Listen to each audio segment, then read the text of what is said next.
Яг одоо бид нарыг ирэхэд бол бас нэлээд хүйтэн сэрүүн юм уур амьсгалтай байна. За энд одоо пост маань байгуулагдаад нэлээд бас удаан хугацааг үдэж байна. Тэгэхээр та бүхэн маань их олуулаач ажиллаж байгаа юм байна. Хамгийн дээдлийн хүн одоо хэдэн хоног ажиллаж байгаа вэ? Одоо яг энэ хүйтэн сэрүүн нөхцөлд та бүхэнд ажиллахад ер нь хүндрэлтэй зүйл байна уу? За хэдийгээр бид нэр бас ингээд засаг төрийн шийдвэрийг дагаад ажиллаж байгаа ч гэсэн бас цагаагаар хүйтэн цас мөндрихтэй байгаа ч гэсэн бидгэд бол төрийн албанд одоо хангар хэрэгсээ албаагчд учраас бол ажил үргээ бол одоо хариуцлагатайгаар гүйцэтгэж байна. Тэгэхээр манай одоо хамгийн удаан ажиллаж байгаа хүмүүс нь 14 хонж байна. За ээлжээр 7 хоногор ээлжлээ ажиллаж байгаа. Тэгээ бидгэд бол ингээд өдөр шөнөгүй ингээд эргүүлтэй. За мөн одоо миний хувьд бол одоо энэ уулын дуруутай амтан зэрлэг амтны одоо шилжилт хөдөлгөөн дээр хяналт хийж одоо дөрөв мотоциклаар өдөрт 15-аас 20 км одоо ингэж тандал судалгаа хийж ажиллаж байна. Зэрлэг амт маань яг хөө ерөнхийдөө бол алтан нуруу давх нь ховор ерөн доогоороо ингэж байрсан байдалтай байна. Бид нар бол яг цаанаас өгсөн үүрэг чиглэлийн дагуу ерөнхийдөө ажлыг бол маш чанартай гүйцэтгэж байгаа. Тэгээд хамт ажиллаж байгаа залуучуудаараас их бахархаж байна. Яг байгаль орчны мэргэжлийн үнээс асуухад иргэд маань зэрлэг ан амтныг бол одоо ямар ч хянах баг боломжгүй шүү дээ. Битгий юм дэмий юм яриад гэсэн бас комментуудыг бол ер нь бичсэн байсан. Тэгэхээр ер нь зэрлэг ан амтныг та бүхэн маань бас хянахтай боломж ер нь байгаа юу? Яг газар дээр нь ажиллаж байгаа хүний хувьд та хэлэхгүй. Яг газар дээр нь бол зэрлэг ан амтныг бол одоо дорооноор бол ерөнхийдөө хянаж байгаа. Бид нөөртөө дорооноор бол ерөнхийдөө одоо ингэж өгсөд ирж байгаа амтныг бол давуулах байх талаас нь доош нь дарах.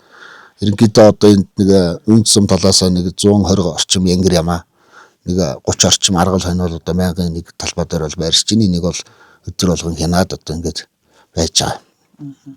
Сумаас одоо хоол хүнснээс эхлээд те одоо түлш тэгээ та бүхэнд хэрэгцээтэй юу вэ? Тийм зүйлийг бол сумын удирдлагууд сумын онцгой комиссаас хангаж ажиллаж байгаа юу?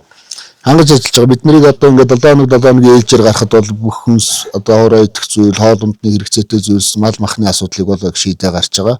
Энд дээр бол бид нэг дутагч гацж байгаа зүйл байхгүй. Ерөнхийдөө жаахан цагаагарын байдал жаахан хүнд байгаа. Орой өглөө дарах. Тиймэрхүү асуудал байгаа. Үнэхээр тийм тулгарч байгаа асуудал алга. Тэгэхээр нийт иргэдтэй, нийт малчдтай тэгээд бусад одоо та бүхэнтэй ижил постн дээр үйл ажиллагаа явуулж байгаа. Яг энэ саад нэг шүлхий өвчнийг барихаар ажиллаж байгаа бүх албаагчдтай хандаж юу гэж хэлмээр байна?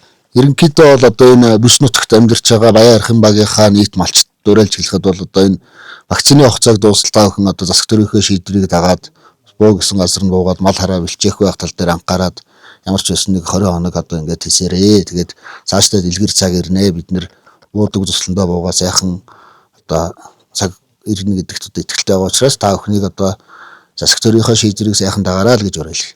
Мөс цумын одоо Алтан их улаан даваан дээр байгаа постн дээр бид хүрэлцээрээд байна. Энэ постн дээр олон хүний одоо өргөн бүрэлдэхүүнтэй маш сайн идэвхтэй ажиллаж байна. За үүний хүчинд бас одоо саад нэг шүлхийг бол амжилттай барьж ажиллаж байгаа. Тэгээд энэ постнд одоо та бүхэн хідүүлээ ажиллаж байгаа вэ? Ямар хүмүүсийн бүрэлдэхүүнтэй ажиллаж байгаа вэ? Өнөөдөр яг та бүхэнд тулгамдж байгаа хүндрэлтэй асуудал ер нь юу вэ? За Ховд аймгийн мөс цум одоо анх 2026 оны 5 сарын 27-нд саад нэг шүлхий өвчний одоо шин тэмдэг илэрсэн. 5 сарын 29-нд одоо манайх энэ Алтарт их улаан даваан дээр анхны постоо гаргаж одоо тэрнээс 32 хоногт одоо амжилттай одоо шүлхий өвчнийг одоо нааша давуулаг одоо барьж ажиллаж байна.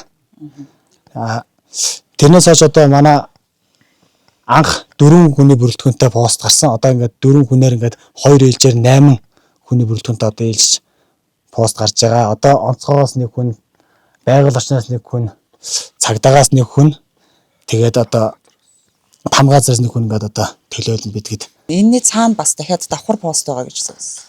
Тий. Манайх одоо ерөнхийдөө 24 цагийн ээлжээр 3 пост одоо мөс цумын нутаг цэцэд ажиллаж байгаа. Хамгийн анхнууд одоо их улаан даваа юу энэ анхны пост, дараа нь Маратын хөтөлбөрийн пост байгаа. Дараа нь урд одоо манай урд чиглэлд болох Даян банкны хөтөлбөр 3 дахь пост ажиллаж байгаа. Одоо энэ Цуслангийн бүс нутаг буюу одоо манайх хааш хашаа ерөнхийдөө 10 км зайд одоо коридор бүс болгож одоо ажиллана гэж анх захирамжаар одоо гаргасан. Тэрнийхээ дагуу одоо үүрэг даалгавраа амжилттай зохион байгуулад одоо аль талдаа одоо малчтай одоо хуваарлаад бүс нутгаа чөлөөлөөд пост одоо гаргаа явж байгаа.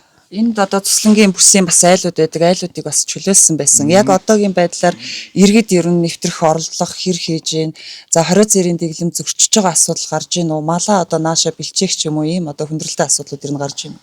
Ерөнхийдөө бол анхандаа бол хүндрэлтэй асуудал бол гарч ирсэн. Тэгээд малчтайгаа бол ярилцсан, бас ойлгуулсан. Одоо ийм нөхцөл байдал үүссэн. Одоо бидгээд өөрөөсөө бас хамгаалах хэрэгтэй. Малчид одоо бид нэр өөрсдийнхөө одоо ганц үн суурилсан мал аж ахуйг одоо бид нэр хамгаалж одоо заавал төр засгийг хараад ах шаардлага байхгүй. Өөрийн ухамсараас биднэрт хэрэгтэй учраас одоо бид нэр малаа одоо өөрсдөө хамгаалах хэрэгтэй. Тэгээд малчид ч гэсэн ойлгосон, ярилцсан, тохиролцсон тийм учраас бид нэр бол анханасаа ярьсан учраас өөрсдөө ухамсартад нүүсэн. Сумын Баяр хамаргаад одоо 162 өрхтэй 576 хүн амтай юм баг байгаа. Тэгээд одоо 5 сар энэ 28-наас өнөөдөр өдөө болтол одоо баруун өвчин чуулганд одоо шүлгээ өвчин гараад энэс хойшоо бол ингээд 20 зэрийн дэглэм захаад одоо жахан газрын дарга Батцангал даргын тушаалаар Сумар нутгийн засаг дарга Дамган газрын тушаалаар Маратын готл төр нэг пост гараад ухрын нэг юун чиний болон даван дээр пост гараад өнөөдөр өдөө болтол болсон сайхан ажиллаж байгаа. Танаа одоо энэ чөлөөлөд байгаа Зүслэнгийн бүс нутагт ер нь ойролцоогоор хичнээн айл өрх цусдаг байсан бэ. Одоо бүгдийг нь бол нүүлгэн шилжүүлсэн байна шүү дээ. Нүүлгэн шилжүүлсэн. Одоо манай энэ хар чулуутдаг 10 гаруй айл хоомхор хөгсөлт Ухрын уртын Зүслэнд нэг 10 гаруй айл зусдаг байсан бүгднийг бодончийн ахын дээр данст. Тэгээ шардав зүүн талд нэрдэг хаш зусаж байгаа өнөөдрийн байдлаар бол эргээд бүгднийг хашаад амжилт юм байж байгаа. Энэ саатны өвчнөөс одоо урьдчилан сэргийл гарах хэмжээ авч одоо вакцинтаа залгуулж бид нэр одоо амжилттай бас алтан нуруу дагуулгуудаа бид нэр хамгаалж чадлаа. Тэгээ энэ постод хамтран ажиллаж байгаа бүх төрийн албаагчид одоо хүчний байгууллагуудаа бүгдэнд нь баярлалаа гэж одоо хэлье.